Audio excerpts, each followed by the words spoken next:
ಎಲ್ಲರಿಗೂ ನಮಸ್ಕಾರ. Welcome back to our YouTube channel. ಇವತ್ತು ನಮ್ಮ ಅತ್ತೆಯವ್ರ ಊರಿಗೆ ಬಂದಿದ್ವಿ. ಮನ್ನ ಪಾಪು ಮನೆ ಅಂತ ಅಂದ್ಬಿಟ್ಟು ಅವರು ಅಲ್ಲೇ ವರ್ಕ್ ಮಾಡೋದು ಈ ಒಂದು ಹೋಮ್ ಸ್ಟೇಯಲ್ಲಿ. ಹಾಗಾಗಿ ತುಂಬಾ ಅದ್ಭುತವಾಗಿತ್ತು. ಹಾಗಾಗಿ ತೋರಿಸೋಣ, ನಿಮ್ಮ ಜೊತೆನೂ ಶೇರ್ ಮಾಡ್ಕೊಳ್ಳೋಣ ಅಂತ ಇವತ್ತಿನ ವ್ಲಾಗ್ ಮಾಡಿದ್ದೀನಿ. ತುಂಬ ಅದ್ಭುತವಾಗಿದೆ. ಹಳೆ ಕಾಲದ ಮನೆ, ಎಲ್ಲನೂ ಕೂಡ ಹಳೆ ಕಾಲದ ವಸ್ತುಗಳಿದೆ, ಯಾವುದೂ ಕೂಡ ಹೊಸದಾಗಿದ್ದಿಲ್ಲ. ನೋಡೋಕ್ಕಂತೂ ತುಂಬಾ ಚೆನ್ನಾಗಿದೆ. ಹಾಗೆ ಇಲ್ಲಿ ಕೂಡ ಹೋಮ್ ಸ್ಟೇ ಆಗೋದಕ್ಕೆಲ್ಲ ತುಂಬ ಯಾವಾಗಲೂ ಕೂಡ ಬಂದಾಗೆಲ್ಲ ಫಿಲ್ ಆಗಿರುತ್ತಂತೆ. ನಾವು ಬಂದಾಗೂ ಕೂಡ ನಿನ್ನೆ ಸ್ವಲ್ಪ ಜನ ಗೆಸ್ಟ್ ಇದ್ದರು. ಸುತ್ತ ಮರಗಳು ಮಧ್ಯೆ ಮನೆ ಇರೋದು ತುಂಬಾ ಚೆನ್ನಾಗಿದೆ ಮಾತ್ರ. ನೋಡ್ತಿರ್ಬೋದು ಎಷ್ಟು ಚೆನ್ನಾಗಿದೆ ಅಂತ. ಹಾಗೆ ಇಲ್ಲೆಲ್ಲ ಮಾವಿನಕಾಯಿ ಕೂಡ ಬಿದ್ದಿತ್ತು, ಅದನ್ನು ನೋಡ್ತಾ ಇದ್ದೆ ನಾನು. ಅಂದರೆ ಎಲ್ಲ ಥರ ಹಣ್ಣುಗಳಿಗೂ ಈ ಥರ ಎಲ್ಲನೂ ಕೂಡ ಇದೆ ಇಲ್ಲಿ. ಹಾಗೆ ಒಂದು ಅದ್ಭುತವಾದ ಒಂದು ಮರ ಕೂಡ ಇದೆ, ನೀವು ನೋಡೇ ಇರಲ್ಲ. ನಮ್ಮ ಕಡೆ ಅದು ರೇರ್ ಬಿಡೋದು, ಅದನ್ನು ಕೂಡ ಲಾಸ್ಟ್ ಎಂಡ್ ಆಫ್ ದ ವಿಡಿಯೋದಲ್ಲಿ ಹೇಳ್ತೀನಿ ನಾನು. ಮೊದಲಿಗೆ ಬರ್ತಿದ್ದಂಗೆ ಡೈನಿಂಗ್ ಟೇಬಲ್ ಇತ್ತು, ಅದ್ರ ಪಕ್ಕದಲ್ಲಿ ಕಿಚನ್ ಇದೆ. ಸ್ವಲ್ಪ ಮುಂದೆ ಬಂದರೆ ಓಪನ್ ಸ್ಪೇಸ್ ಇದೆ, ಸುತ್ತ ಕಂಬಗಳು ಹಾಕಿದ್ದಾರೆ. ಒಂದು ಜೋಕಾಲೆ ಕೂಡ ಇದೆ, ನೋಡೋಕ್ಕಂತೂ ತುಂಬಾ ಚೆನ್ನಾಗಿದೆ. ಫೋಟೋಶೂಟ್ಗಂತೂ ತುಂಬ ಚೆನ್ನಾಗಿರುತ್ತೆ. ಹಾಗೆ ಇಲ್ಲಿ ಏನಾರ ನೀವು ಟ್ರೀಸ್ ಎಕ್ಸ್ಪ್ಲೋರ್ ಮಾಡೋದಾದರೆ ಈ ಒಂದು ಹೋಮ್ ಸ್ಟೇನ ಆರಾಮಾಗಿ ಸೆಲೆಕ್ಟ್ ಮಾಡ್ಬೋದು, ಅಷ್ಟು ಚೆನ್ನಾಗಿದೆ. ನೋಡಿ ಕಿಚನ್ ಕೂಡ ಎಷ್ಟು ಅದ್ಭುತವಾಗಿದೆ ಅಂತ ಅಂದ್ಬಿಟ್ಟು. ಎಲ್ಲನೂ ಪ್ರತಿಯೊಂದು ಕೂಡ ಮರದಲ್ಲೇ ಇದೆ, ಅಷ್ಟು ಚೆನ್ನಾಗಿದೆ. ನನಗಂತೂ ಇಷ್ಟು ಖುಷಿ ಆಯಿತು. ಹೋದ್ಸಲಿ ಬಂದಾಗ ನೋಡೋಕ್ಕೆ ಆಗಿರಲಿಲ್ಲ ನಮಗೆ. ಈ ಸಲ ಕೂಡ ನೆನೆ ಗೆಸ್ಟ್ ಇದ್ದರು, ಅವ್ರು ಹೋದ್ಮೇಲೆ ಮಾರ್ನಿಂಗು ಇದ್ಮೇಲೆ ಸರಿ ಒಂದು ಸಿಂಪಲಾಗಿ ಮಾಡೋಣ ಅಂದ್ಬಿಟ್ಟು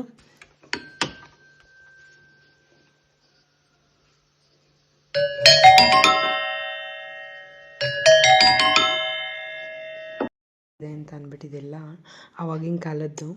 ಇದು ನೋಡ್ತಿರ್ಬೋದು ನೀವು, ಗೋಲಿ ಇದೆಲ್ಲ ಹಾಡು ನೋಡ್ತಿದ್ರೆ ತುಂಬ ಹಳೆ ನೆನಪು ಬರ್ತಿರುತ್ತೆ, ನಾವೆಲ್ಲ ಹಾಡಿದ್ದೆಲ್ಲ. ಪ್ರತಿಯೊಂದೂ ಕೂಡ ಇಲ್ಲಿ ಬಂದರೆ ನೀವು ಓಲ್ಡ್ ಮೆಮೊರೀಸ್ ಎಲ್ಲ ನೆನಪು ಬರುತ್ತೆ ನಿಮಗೆ. ಅದನ್ನೆಲ್ಲನೂ ಕೂಡ ಇಲ್ಲಿ ಇಟ್ಟಿದ್ದಾರೆ.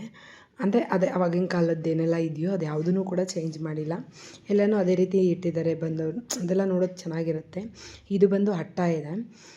ಅಟ್ಟದಲ್ಲೂ ಕೂಡ ಒಂದು 15-20 ಜನ ಮನಗಷ್ಟು ಮೇಲೆ ಜಾಗ ಇದೆಯಂತೆ. ಬಟ್ ನನಗೆ ಅಲ್ಲಿಗೆ ಹೋಗೋಕ್ಕಾಗಲಿಲ್ಲ, ಕ್ಲೋಸ್ ಆಗಿತ್ತು ಅಂತ ನಾನು ಬಂದುಬಿಟ್ಟೆ. ಹಾಗೆ ಅಳಗುಡಿ ಮನೆ ಆಟ, ಇದಂತೂ ಆಡ್ತಾಯಿದ್ರೆ ಟೈಮ್ ಆಗೋದೇ ಗೊತ್ತಾಗಲ್ಲ, ಅಷ್ಟು ಚೆನ್ನಾಗಿರುತ್ತೆ. ಇದೆಲ್ಲ ಆವಾಗಂತೂ ಎಲ್ಲರ ಮನೆಗಳಲ್ಲೂ ಇದ್ದೇ ಇರುತ್ತೆ ಇದಾಡೋದು. ಹಾಗೆ ಪಗಡೆ ಆಟ ಆಡೋದು, ಆಮೇಲೆ ಅದು ಹಾವು ಏಣಿದು ಅದೆಲ್ಲ ಕೂಡ ಇದೆ. ಅಲ್ಲಿಂದ ಸ್ವಲ್ಪ ಹೊರಗಡೆ ಬಂದರೆ ಇದು ಓಪನ್ ಸ್ಪೇಸು. ಒಂದು ಸೈಡ್ ಫುಲ್ ಡೈನಿಂಗ್ ಟೇಬಲ್ಲು, ಇನ್ನೊಂದು ಸೈಡು ಒಂದು 2-3 ರೂಮ್ಸ್ ಇದೆ. ಇದೆಲ್ಲನೂ ಕೂಡ ಆನ್ಲೈನ್ ಬುಕ್ಕಿಂಗ್ ಅಂತೆ.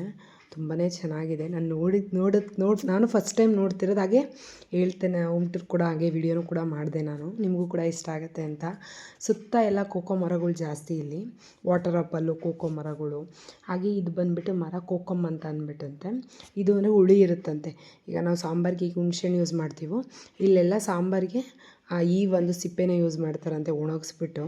ಅಷ್ಟು ಹುಳಿ ಇರುತ್ತಂತೆ. ನೋಡಿ ಹೆಂಗಿದೆ ಅಂತ ಸಖತ್ತಾಗಿದೆ. ಹಾಗೆ ಇದೇ ನಾನು ಹೇಳಿದ್ದು ಕಾಯಿ, ಇದು ಶಿವನಿಗೆ ಪ್ರಿಯವಾದದ್ದು ರುದ್ರಾಕ್ಷಿ ಕಾಯಿ. ಇದು ನಾನಂತೂ ಫಸ್ಟ್ ಟೈಮ್ ನೋಡ್ತಿರೋದು, ರಿಯಲ್ ರುದ್ರಾಕ್ಷಿ ಕಾಯಿ ಇದು. ಇದು ಹಣ್ಣಾಗಿ ನೀಲಿ ಬಣ್ಣದಲ್ಲಿ ಬಿದ್ದಿರುತ್ತೆ.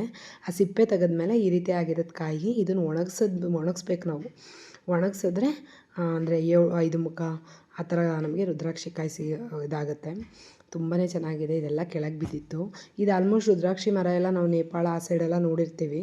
ಆ ಸೈಡ್ ಇರುತ್ತೆ, ನಾವು ನೋಡಿರಲ್ಲ. ಆ ಸೈಡ್ ಜಾಸ್ತಿ ಅಂತ ಕೇಳಿರ್ತೀವಿ. ಬಟ್ ಈ ಸೈಡಲ್ಲಿ ಇದು ನೋಡಿದೆ ನಾನು, ತುಂಬ ಖುಷಿ ಆಯಿತು. ಅದಲ್ಲೆಲ್ಲ ವಾಟರ್ ಆಪಲ್ಲು, ಸುತ್ತ ಮರಗಳಿದೆ. ತುಂಬ ಥರ ಇವೇನಾರ ಬೇರೆ ಥರ ಟ್ರೀ ಎಲ್ಲ ಎಕ್ಸ್ಪ್ಲೋರ್ ಮಾಡೋದಾದರೆ ಈ ಹೋಮ್ ಸ್ಟೇಗೆ ನೀವು ವಿಸಿಟ್ ಮಾಡ್ಬೋದು. ಇದು ಯಾವುದೇ ರೀತಿ ನಾವೇನು ಇಲ್ಲಿ ನೈಟ್ ಸ್ಟೇ ಆಗಿದ್ವಿ ಅಷ್ಟೇ. ನಮ್ಮ ಅತ್ತೆ ಮನೆಗೆ ಅಂತ ಬಂದಿದ್ವಿ. ವರ್ಕ್ ಮಾಡ್ತಿದ್ರಲ್ಲ ಅವ್ರು ಇಲ್ಲೇ ವರ್ಕ್ ಮಾಡೋದು. ಇಲ್ಲಿಂದ ಧರ್ಮಸ್ಥಳ 100 ಕಿಲೋಮೀಟರ್ ಹತ್ರ ಆಗುತ್ತೆ. ಹಾಗಾಗಿ ಅಲ್ಲಿ ಆಲ್ಟಾಗಿ ಹೋಗೋಣ ನೆಕ್ಸ್ಟ್ ಡೇ ಅಂತ ಅಂದ್ಬಿಟ್ಟು ಬಂದಿದ್ವಿ ಅಷ್ಟೇ. ತುಂಬ ಚೆನ್ನಾಗಿದೆ. ಇವತ್ತಿಗೆ ಈ ಲಾಗ್ನ ಎಂಡ್ ಮಾಡ್ತಾ ಇದ್ದೀನಿ. ಈ ಲೊಕೇಶನ್ ಬಂದು ಕಾರ್ಕಳದ ಹತ್ರ ಮಾಳ ಅಂತ ಬರುತ್ತೆ. ಮಾಳದಿಂದ 3 ಕಿಲೋಮೀಟರ್ ಒಳಗಡೆ ಮನ್ನಪಾಪು ಮನೆ ಅಂತ ಬರೋದು. ನಿಯರ್ ಪರಶುರಾಮ ದೇವಸ್ಥಾನ ಸಿಗುತ್ತೆ, ಅಲ್ಲಿಂದ ಅಪ್ ಬಂದರೆ ಈ ಮನೆ ಸಿಗುತ್ತೆ. ನಾನು ಡಿಸ್ಕ್ರಿಪ್ಷನಲ್ಲಿ ಲೊಕೇಶನ್ ಹಾಕಿರ್ತೀನಿ. ವಿಡಿಯೋ ಇಷ್ಟ ಆದರೆ ಲೈಕ್ ಮಾಡಿ, ಹಾಗೆ ಕಮೆಂಟ್ ಮಾಡಿ, ಸಬ್ಸ್ಕ್ರೈಬ್ ಮಾಡೋದು ಮಾತ್ರ